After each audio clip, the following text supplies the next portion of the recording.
Dear students, మనకి third B.Sc physics semester 5 లో రెండు ఫిజిక్స్ పేపర్స్ ఉంటాయి. ఒకటి ఫిజిక్స్ 5A, రెండవది ఫిజిక్స్ 5B. ఫిజిక్స్ 5A లో మనం ఎలక్ట్రిసిటీ, మ్యాగ్నెటిజం, ఎలక్ట్రోమాగ్నెటిజం, ఎలక్ట్రానిక్స్ ఇంకా కొన్ని టాపిక్స్ చదువుతాం. ఫిజిక్స్ 5Bని మోడర్న్ ఫిజిక్స్ అంటారు. ఈ మోడర్న్ ఫిజిక్స్ పేపర్లో ఫస్ట్ యూనిట్ మనకి అటామిక్ స్ట్రక్చర్, పరమాణు నిర్మాణము. అటామిక్ స్ట్రక్చర్ లెసన్లో యాక్చువల్ పోర్షన్లో మనకున్న first topic drawbacks in Bohr's theory, Bohr సిద్ధాంతంలోని లోపాలు. అయితే ఈ విషయం మనకు తెలియాలంటే అసలు బోర్ సిద్ధాంతం ఏంటి, పరమాణు నిర్మాణం ఎందుకు వచ్చింది అనే విషయం మీద కొంచెం మనకు ఐడియా ఉంటే బాగుంటుందనే ఉద్దేశంతో ముందు ఇంట్రడక్షన్ చూద్దాం. దీంట్లో ఫస్ట్ మనకు తెలియాల్సింది బేసిక్గా first one is Dalton's theory. According to Dalton, atoms are very small in size and they are indivisible. Atoms are very small in size and they are indivisible. Suppose a substance is cut into pieces. The least piece is atom. It is very small in size and we cannot divide an atom. That is the basic assumption of Dalton. Later after Dalton's theory, next one is Rutherford's scattering experiment. Rutherford's alpha ray scattering experiment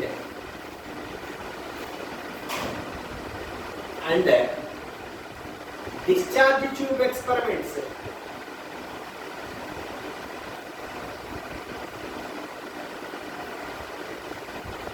A discharge tube is an ordinary glass tube whose length is about 20 to 30 centimeters and whose diameter is about 1 to 2 centimeters.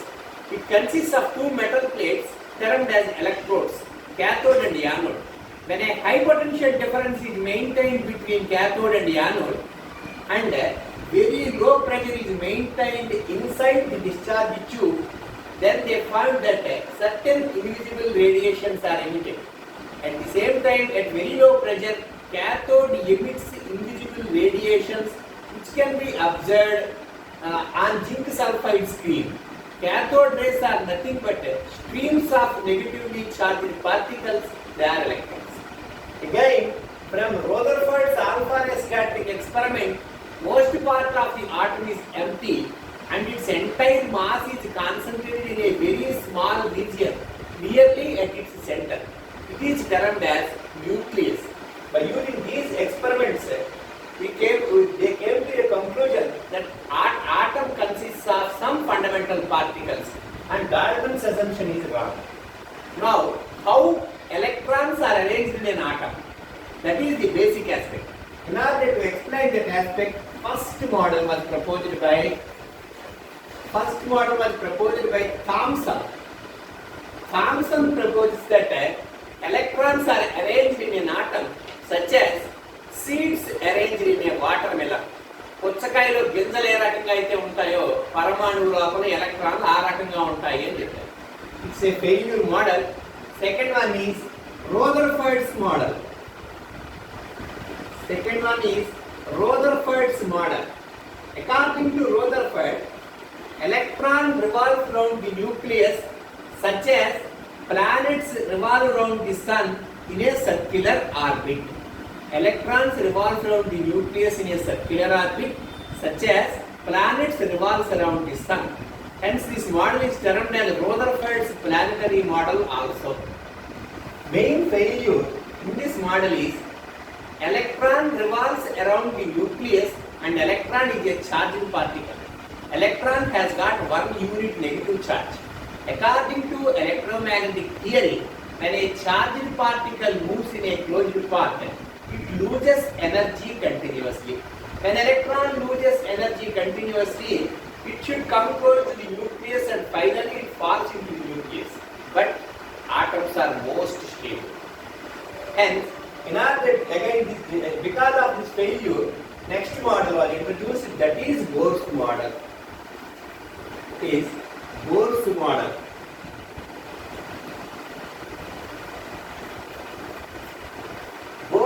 Bohr's model depends on three postulates.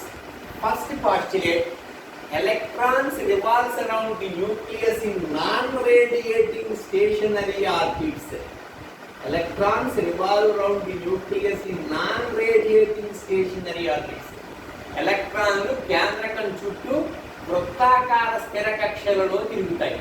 Stationery orbits are those orbits while revolving in stationary orbit electron does not loses energy or gains energy. స్థిర కక్షలో తిరిగేటప్పుడు electron శక్తిని కోల్పోవడం కానీ గ్రహించడం కానీ జరగదు. అంటే ఈ పాస్టులేట్ ద్వారా because of this postulate Rutherford మోడల్లో వచ్చినటువంటి డ్రాబ్యాక్ ని ఎలిమినేట్ చేశారు. ఛార్జ్డ్ పార్టికల్ రివాల్వ్ అవుతున్నప్పుడు ఎనర్జీ లూజ్ అవుతుంది, కానీ ఛార్జ్డ్ పార్టికల్ ఇక్కడ రివాల్వ్ అవుతుంది ఎక్కడ? స్టేషనరీ ఆర్బిట్, స్థిర కక్ష. కాబట్టి electron does not loses energy or gains energy while revolving in the stationary orbit. Second postulate is while revolving in the stationary orbit, angular momentum is an integral multiple of h by 2 pi. mvr is equal to n into h by 2 pi. కక్ష్యాకోణీయ ద్రవ్య వేగము h by 2 pi కి పూర్ణాంక రెట్లు ఉంటుంది. h by 2 pi ని మనం ఒక quantum అనుకుంటే n పూర్ణాంకం. n తీసుకునే విలువలు 1 2 3 సో ఆన్ ఇలా తీసుకుంటాయి. n పూర్ణాంక విలువలను మాత్రమే కలిగి ఉంటుంది. అంటే ఇక్కడ మార్పు h by 2 pi ఒక క్వాంటం అనుకుంటే ఒక క్వాంటం, 2 క్వాంటాలు, 3 క్వాంటాలు, 4 క్వాంటాలు, 5 క్వాంటాలు ఈ రకంగా ఇంటిగ్రల్ మల్టిపుల్స్ ఉంటాయి కానీ ఫ్రాక్షన్స్ ఉండవు. అంటే క్వాంటం థియరీని కూడా బోర్స్ మోడల్లో యూజ్ చేశారు. Bores model uses quantum theory. Because of this quantum condition Bohr theory has got some success in some aspects. Next, third postulate, electron does not loses energy or gains energy while revolving in the stationary orbit, but it loses energy in the form of radiation when it jumps from one stationary orbit to another stationary orbit. స్థిర కక్షలో తిరిగినప్పుడు శక్తిని కోల్పోవడం కానీ గ్రహించడం కానీ జరగదు, కానీ ఒక స్థిర కక్ష నుంచి ఇంకొక స్థిర కక్షలోకి దూకినప్పుడు మాత్రం శక్తిలో మార్పు వస్తుంది. E2 minus E1 is equal to hν. These are the postulates of Bohr's model. Bohr's model కి సంబంధించిన by using these postulates they are able to calculate the radius of nth orbit. Radius of nth orbit RL.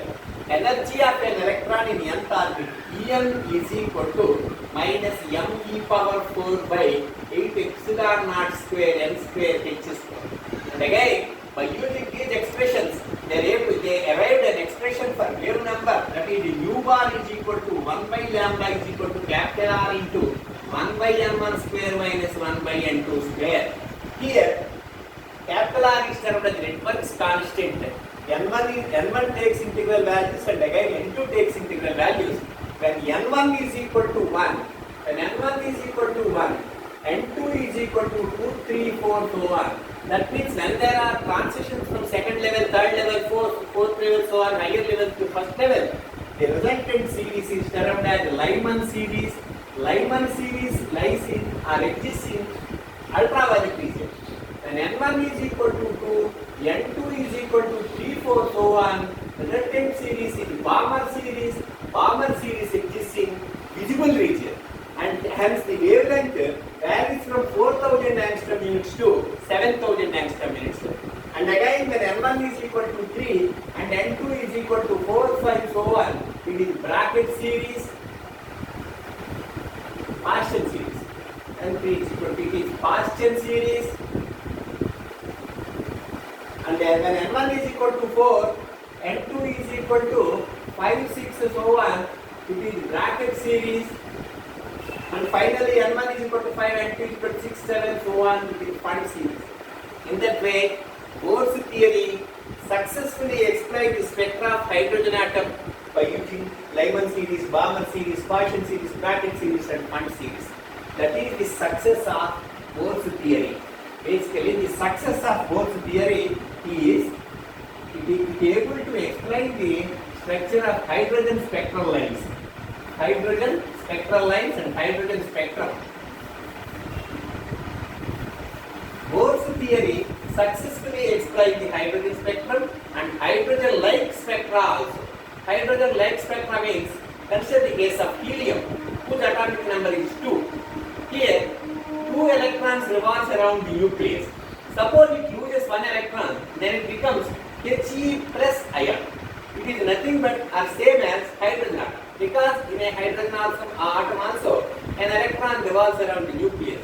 Bohr's theory successfully explained the spectra of hydrogen atom and at the same time hydrogen-like spectra atoms. Now, what are the drawbacks of Bohr's theory? First one is complex than hydrogen.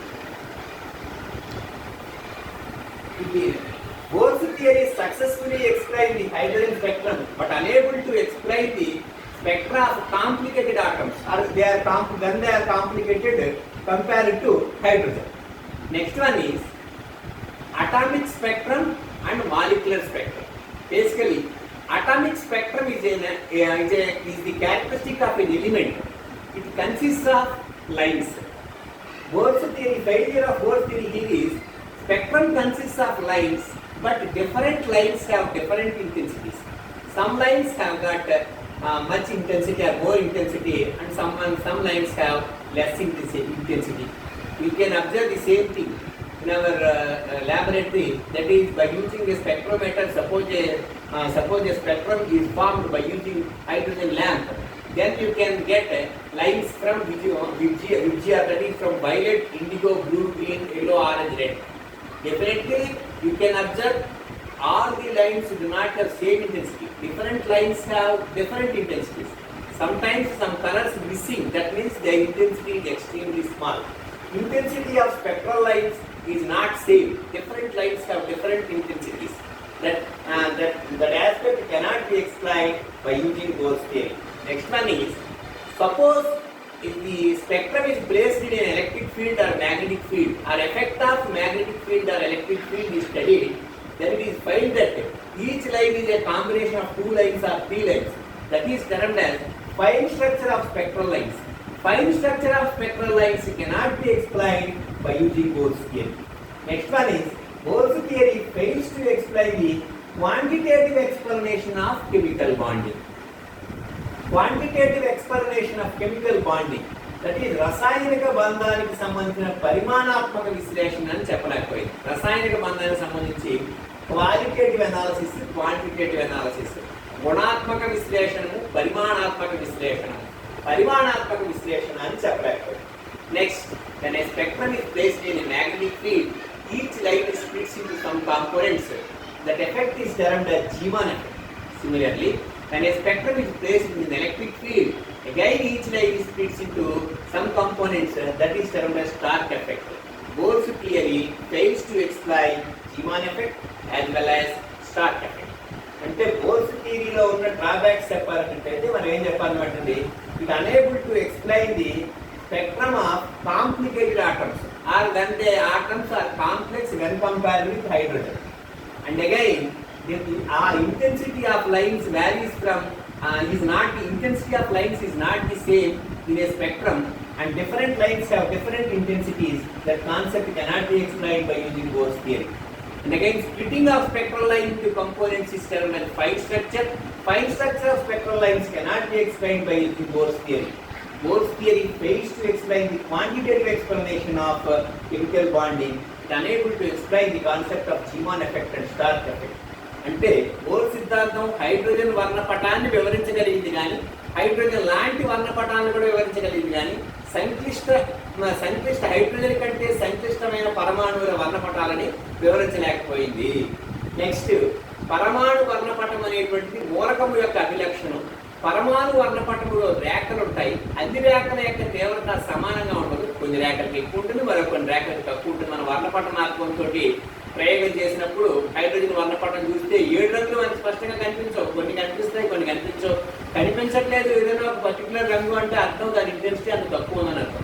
కొన్ని కనిపిస్తున్నాయంటే వాటికి intensity ఎక్కువ ఉంది. అంటే అన్ని lines యొక్క intensity కూడా సమానంగా లేదు. అయితే అలా ఎందుకు లేదు అనే విషయాన్ని వివరించలేకపోయింది. నెక్స్ట్, ప్రతి వర్ణపట రేఖ కూడా అనేకమైన రేఖలుగా విడిపోతుంది. అయస్కాంత క్షేత్రంలో కానీ, విద్యుత్ క్షేత్రంలో కానీ. దాని వర్ణపట రేఖల సూక్ష్మ నిర్మాణం అంటారు. వర్ణపట రేఖల సూక్ష్మ నిర్మాణాన్ని బోర్ సిద్ధాంతం వివరించలేకపోయింది. అట్లాగే రసాయనిక బంధానికి సంబంధించినటువంటి పరిమాణాత్మక విశ్లేషణాన్ని వివరించలేకపోయింది. అట్లాగే అయస్కాంత క్షేత్రంలో ప్రతి వర్ణపట రేఖ కొన్ని రేఖలుగా విడిపోవడాన్ని జీవన్ ఫలితం అంటారు. విద్యుత్ క్షేత్రంలో ప్రతి వర్ణపట రేఖ కొన్ని రేఖలుగా విడిపోవడాన్ని స్టార్క్ ఫలితం అంటారు. జీవన్ ఫలితాన్ని స్టార్క్ ఫలితాన్ని కూడా బోర్ సిద్ధాంతం వివరించలేకపోయింది. ఇవి బోర్ సిద్ధాంతంలో ఉండేటువంటి లోపాలు. అయితే బోర్ సిద్ధాంతానికి ఒక గొప్ప సక్సెస్ కూడా ఉంది. అదేంటి? By using one quantum condition it successfully explain the spectrum of hydrogen. ఒక క్వాంటమ్ నిబంధన సహాయంతో హైడ్రోజన్ వర్ణపటాన్ని చక్కగా వివరించింది